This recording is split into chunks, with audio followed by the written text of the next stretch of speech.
Hi, it's the Unmute POCO X5 and I'll show you how to turn on and turn off silent mode on this device.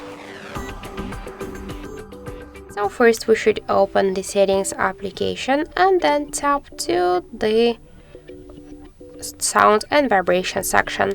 Here you'll see the silent mode switcher. Just to activate silent mode, we should click once on the switcher, and to turn it off, we should click on the switcher once again.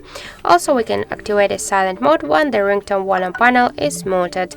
As we can see, this switcher is activated, and just to unmute it, we can see that the silent mode is turned off. Also, get one more way how we can do that. Just open notification panel shortcuts. Here you'll see mode icon. Just click once on the icon. Now we can see that the silent mode is on. If you want to turn it off, click once again on the mode icon. And one more way how we can do that, just press up or down volume buttons.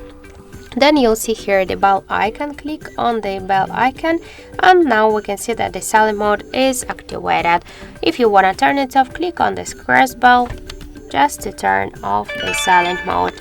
So thank you for watching, and if you find this video helpful, don't forget to leave a like, comment and to subscribe our channel.